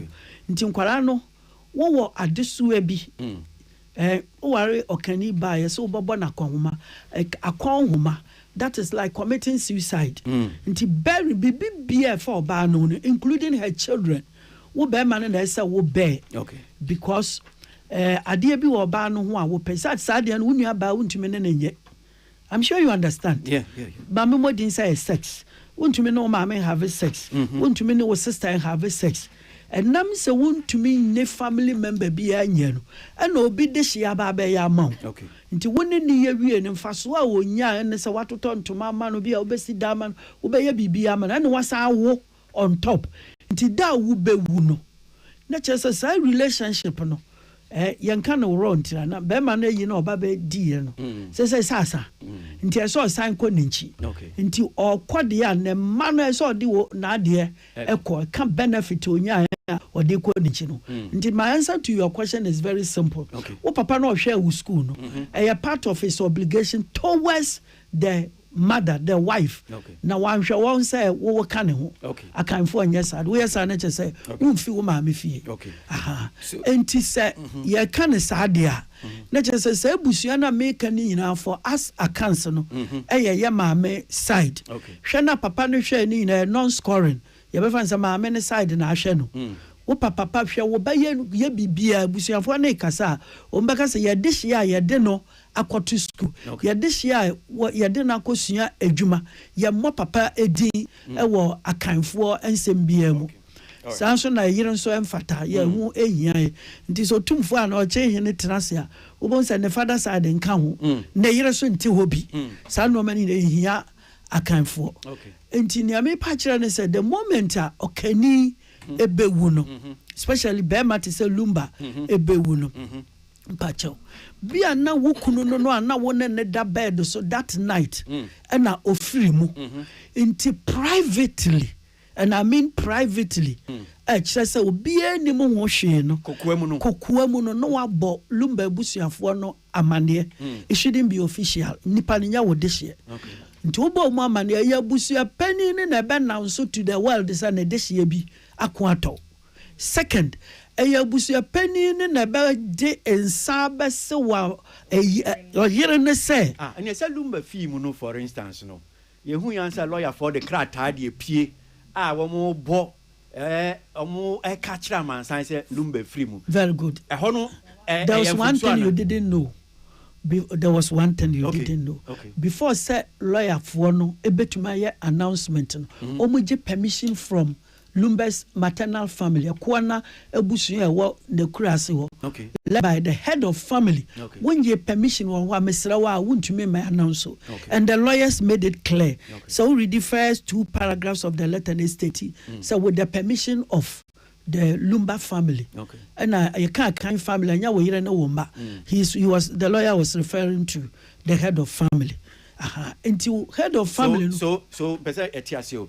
Enti enya chinchia se si etifie busua panyia no se bia wo mo te se emranimfo yi baba Jaman associates wo mo gina ho se enti ebusua panyi betumi awese asem no de ase law firm no ano say okay mum fan to dwa on our behalf you were acting as the agent of the family now it's a BC that say obi de hyewu na doctor for ko ba ne lawyers amane da bi on ba hwehwe sabio yankura etutu kwankwa Britain ni ade me ne aleta ni boy bi eda ne room de mesumi room de e na owu da ne mpaso e no kura ye notify police no o mu scrolling na yi the phone no ehwe ya hu relevant members of the family and start na yeah announcement until so be this year there's no way say doctors betuma ka kire wiase and na lawyers is soon to make anytime be obon sa ba abonten no na say directly by the family or with the permission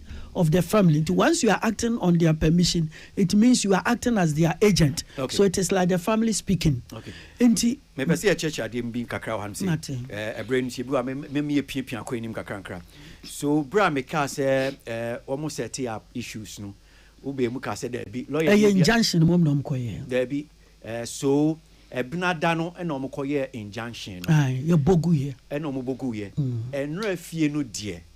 They went to set out the issues and no and the course when ra. So Ebinadano was the injunction. But then ra the penya a lawyer for no ma inyantieno said they went to set out the issues. Inti for instance a BT say be and same BT say one more can defendant and I'm fans a respondent or more can be BT say woman him said akosia se wa wo he what the ninsa e de akoma abusia enti almost record no say obi yesa still a woni pa akono oye ayiri ana womu kan bibi ti say akosia se wa hoi oja lumba honom saying omisu word no abandon ma plaintiff lawyer nso be mu kra ba be kan say there bio untimi nkasa enye abandon but still na kwese bia wo mu gina bibi on kosoki well bra akosia se wa eja lumba honom say no na wono lumba ebe pie Ghana hanom say no court no enhwe na womusa ana omunyanti ase se oba ne be ma bia wo muntam tete saa yebetimi akase still a wo ye awafo ana again omubusa nsem bi se court ne moa na wo akosia se wantimi nkyere won kyere se dia ben pa potin niama ne niama because e bia wo oyiri a oyiri bia wa asede ese oye te se ne bia be man so asede oye na dia ben niama duties be na responsibilities be na bia perform ya e kyere se still a ono akosia se wa no woye woyiri ena wo mu bisa se court no so emwa na wo mu emwisa se musa akosia se wa se wo ba fufuro eni wukun awo nkodanko a ba ko mienu miensa enan enum ensia a wate wehu na woti hono mo saa na se woni paako no eni wukun awo eye ensia court ni musa akosia sewa eba ne sen enetimi ekoba ne saa no again womu ebusa se womu sre court no se wonhwe na wontimi enkyerkyere mu mo se nia akosia se wa ye ni nyina no still a ombetimi afre na ne akoso ni nyina no ombetimi afre no se oyire ana for instance beye 15 years mfie beye dunum ni ekyire akosia se wa ne luma womo entna faako enti womo sre court no se so obi afre no ho oyire obi se bia wo yokunu na se be mfie be dunum ni ekyire na se bia muntimi ntna ya still no utimi frɛ ho se oyo yira na court ne moam na omuntimi hu ayesa ade no wo mo san so srɛ court no ntie bia yo na 15 years na akosia se wa woni lumba wo mo entna ye mfie be dun sunso bia ono akosia se wa no woni lumba tna ye ejapade a bia wo mu emienu wo mu nyaaye no court no mua kon be fa so bia because akosia se wa to Germany wo mu free se ejapade no bebre wo honom sia ono kra akodi ni sem wo honom sei na ye akosia se wa nso a lawyer for be mo be ka kire court no se da bio akosia se wa ejapade no bebre kra ani nyama no bia wo ni lumba ye no omo koje busia womu wo nyina so na evidence on betimi di akire se well sai japade we ayeye no busia we na ye de koye again womu samba se court no emwa na sai japade na nka akucha se wa ni lumba ni obai wo manya ni nyina no wo mo enche wo mo busa eye court no wo mo sanso ebusa court no se court no emu amusa se akosua se wa de eye marriage certificate biaba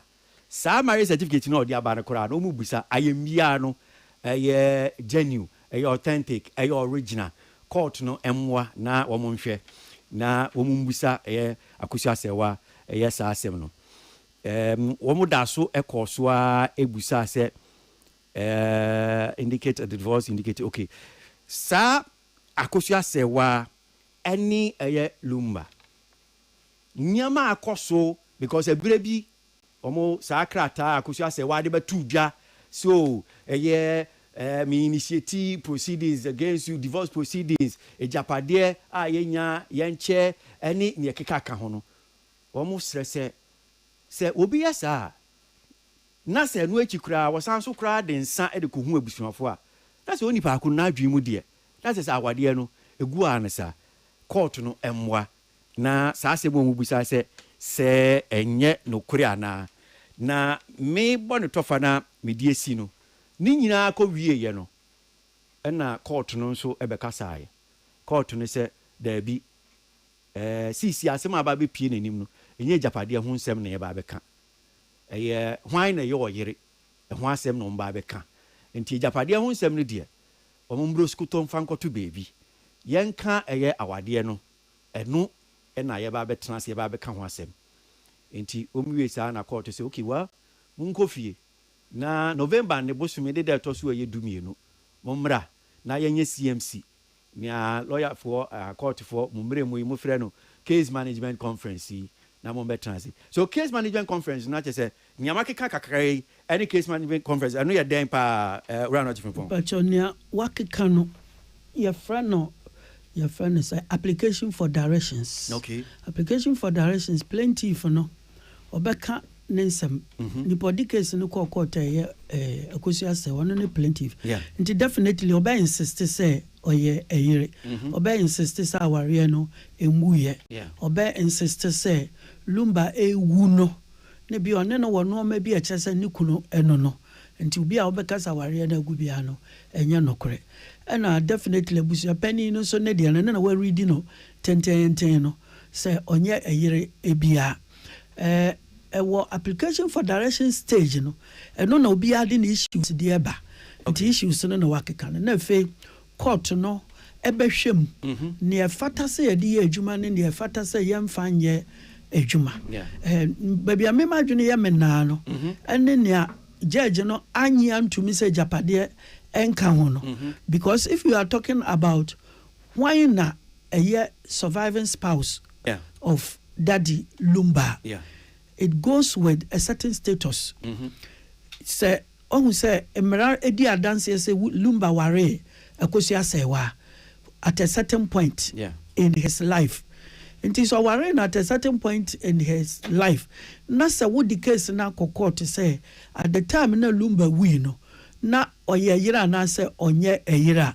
necessarily it would also involve properties omunyae during the pendency of the marriage we free ma enyeye nti say judge ni yifri ma ya be kan sam na ba be si so ebeba mu assuming say okay mama nchire mu ye say ordinance marriage mama ne say ordinance marriage ordinance na no na Ghana e kan say wedding na popi no no se opese wuguna wo ye ho bibia nye ye gesa wo de akọ court nkuana yeguno ha enti lumba yire ne patch say no matter the length of time a day separation no ebae emra ne say esi yeguno court lumba ngogu aware ne wo court na wo de nsankwa no nche say yeguno enti ono de odaso ye eyire se court hwehwemu na ohun say yes aware na ye true say mo ware afenso ye true say yengu no say ba say yengu ne de a necessarily no ono na obeye kuna ye ni wie kura later be recognize ne so ye widow. Number 2 say aware no so nwuya it means say from day one or worry lumba no property bi aba wontem kosi time we 2025 no a part of our real nti oba no se lumba ye will anase bibisa ye ka property asema ono nko na yira ebobo ni din e wo property ni mu nti ho kakra no se judge no eyi property free ma me no enya adwene. Second, se judge no so hunu asem ne se adibia ye wo mremu no, we talk about the intention of a person. Na ye wo Ghana no, just as Nigeria, just as all the countries where we are saying use English as our language based on British colonialism no, your law no your friend no common law, your law ni din no, and no more free other countries no like France and Germany mo na the omo law your friend is civil law. Na yen omo de no law no ya twro ni nyina de agu ho. Enti ade bia wo hwehwe bia ye read kyerɛwa and one that's the end because omo law ni ya twro. And a yen ye can English na your law friend the common law no. Your law your friend the judge made laws or precedents. Ni ayatro nyina wunim se yatro te se ne wo marriage ordinance ni mu na yatro wo yen mere ni mu se wontumi nya ya ware je se court na egu no me pa cho yatro na wo mu se yatro de ye de ne judge made laws enti je se wo de court na court ni tie mu mienu asem na court no after listening to you no would now come to the conclusion say oh ampa wo mu se yatro say we person we divorce just a what the back court and indeed in that case number nana meguno and date say meguno. On the other hand, lumba yira amfa case bia nkopie court lumba so amfa case bia nkopie court inti court asameno e friends aware no enguye sa judge ni mie na no nkan a ne wa law ni mu no in the English speaking world and it's not law because ya law no as opposed to civil law na yatro na no na judge ni be ready akira wo nti asem we si Ivory Coast nka ya kan wie lumba ne yiri nkogina court bia engu aware nti nka that day na ya kan awie. On the other hand, because it's a our English speaking countries such as Ghana no judge ni bet ye mu mienu masem no we bisa wo adwen kura wo wutiri mu nti wo den sa no e de koye eno your first one. Number 2, adwen kura wo wutiri mu a wotena Germany for so long a time one join wukuno. Number 3, adwen kura wo wutiri mu a wonim se ordinance marriage court nko an yegunu na wan kwanko gunu wo court.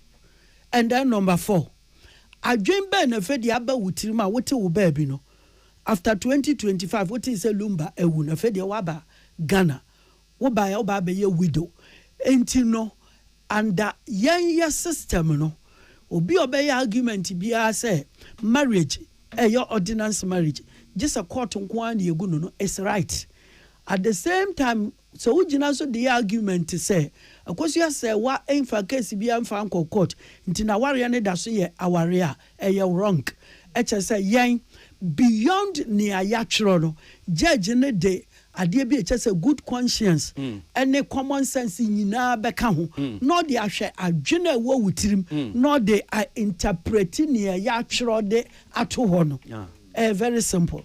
So senior we see chiremu emrana tro black and white there's only one and I think say mokan is so say and say a crutch for our dear marriage by ordinance obia ntimi ngunu ti se court pe na betume gunu enti untimi nka so okay me yebusu apanyi me de manu aka me gu asimesi we ni asimesi wa wade court nyintum ti se wakotena judge ni na judge gu awade no sana sure wow na mo me kan no so me kan sem bi di so say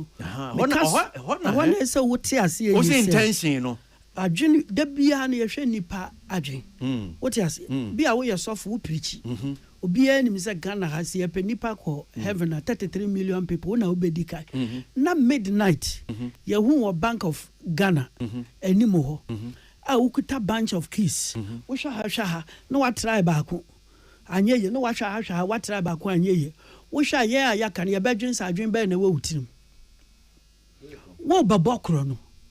I hope you understand. Enti yen a yɛwɔ English speaking world no.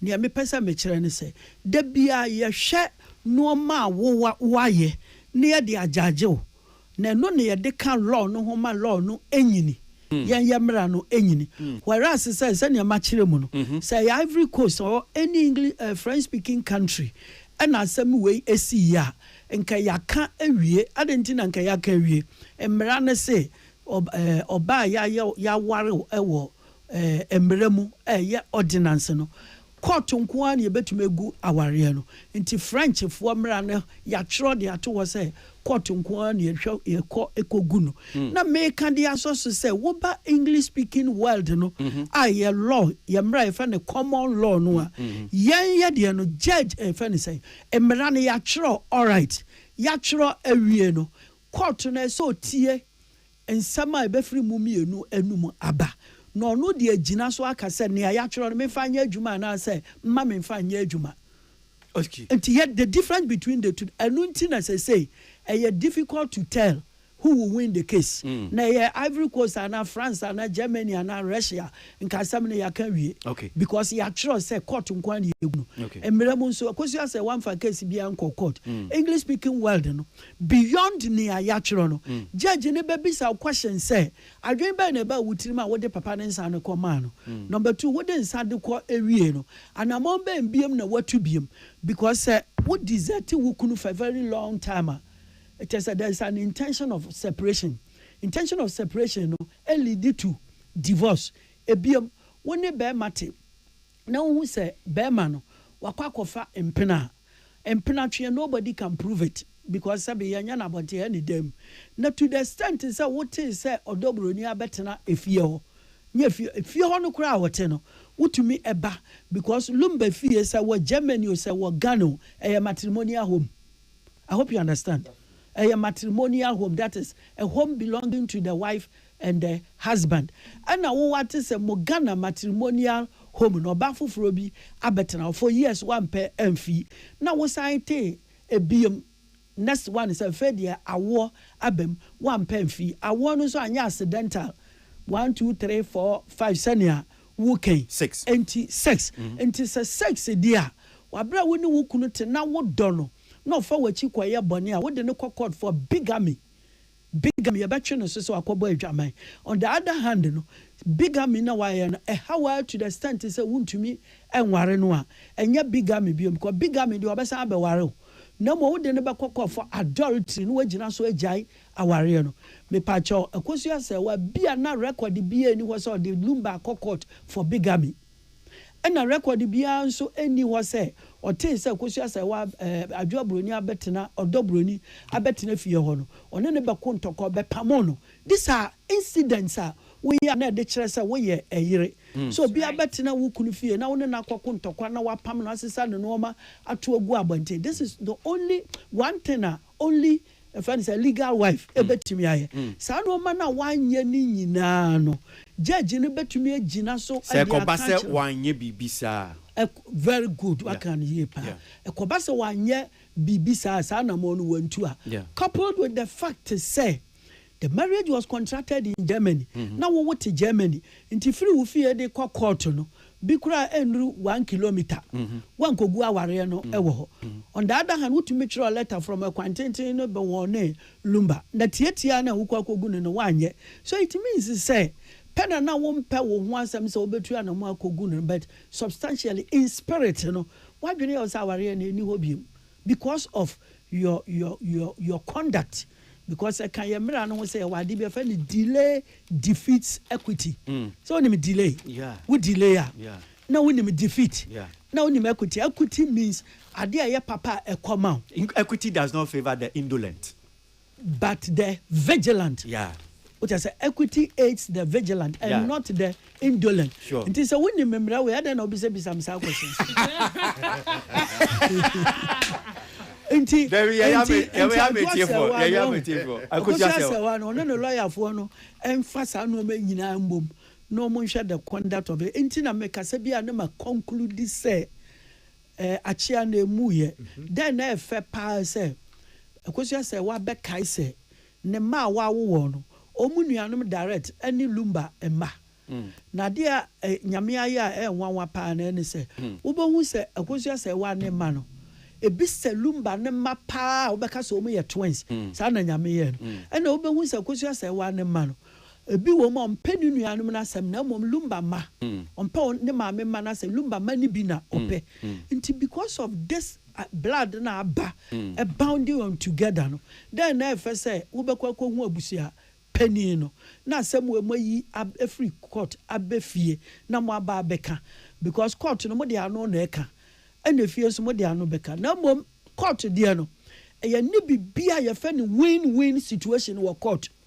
court your litigation and litigation gives rise to win-lose and a win-lose situation no e de na ba ni bre beba atwa so akodru Supreme Court na sabe mpreduasa lawyer need the bia wa charge obeje ne sika because ye bosom so abantu ayeka nti obeje ne sika nti wa na wanya asem no wo to me so opese esi asem no e wo fie nanso the court to promote ADR alternative dispute resolution na wan hwe na ukodi efawo court wa efe de okwa busu penny wa onfiu obi anso mfiu wo kura no so onfiu na samre na ye 50-50 eno na wo kwa wo mbetie wasem setam o mu pe injunction mba be kan se court bi eni wa obetumi di injunction dia to obi ni funu so abusu penny a wa ye ready a wo so okwa akosie ne dehye e de na court de injunction dia to just abusuafo mienu na ekwo body no na yire asabi ade a wobedi no wadi awie nipa no wade na ewu wade kwa samando na wo sanso edi akire pa say ayire no nya ono nko a Lumba sister nso ta na chi me pa kire say Lumba sister no onye abusu ya penny okay Lumba sister abusu penny wotumi wo mre mo pa head of family say wo si say Lumba abusu na ye ko na abusu ha of nsuto say ehifan wo si wo mu a wontumi nsiw Lumba sister ya baba o case negu nipa ba ko pe na wo betuma siw no on behalf of the family or no head of family nti sister na nkoka bibia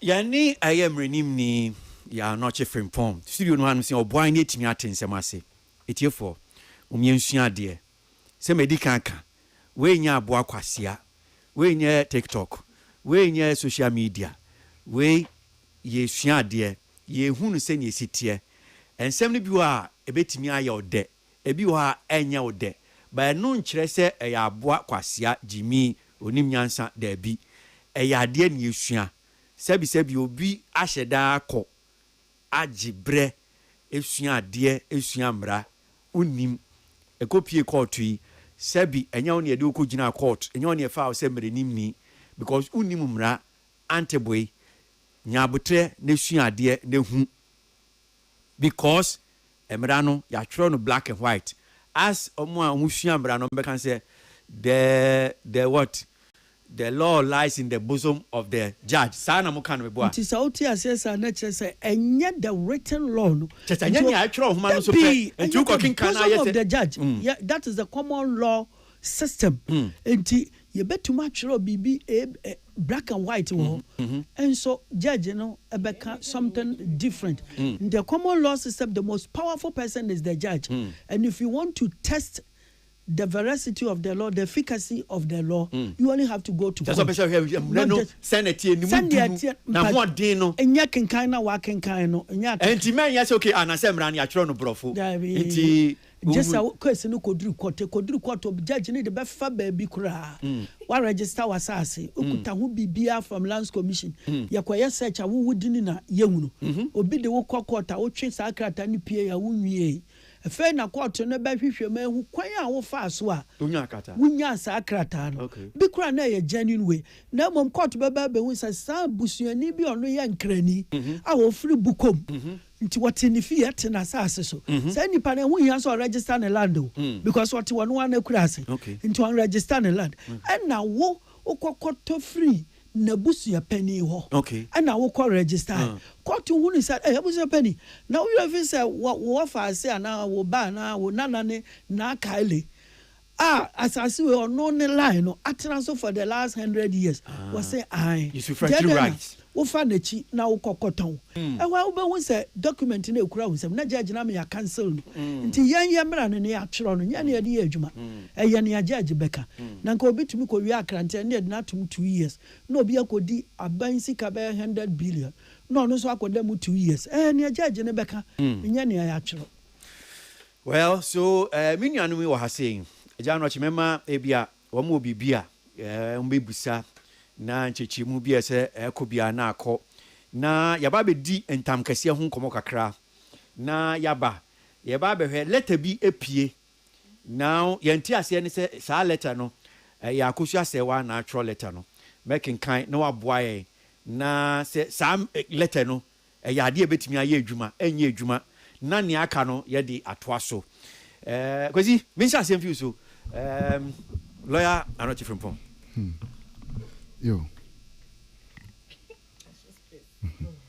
Yo, eja, na mibisa baby kakra mibisa based on interpretation ya wodi amai ni nan say. So san in between common koso no, there have been an issue of the legality of traditional marriage vis-a-vis ordinance marriage. Even more there are some more kase. Se ubi court no koye ordinance marriage ya. Aware na abusuya transi wo fie ya je na aware na ya je ho snap bibia so for bomb petia so mpaye ye de share no abusuya nim bibia no. Ukoye ordinance marriage ya. Ehu hia biu.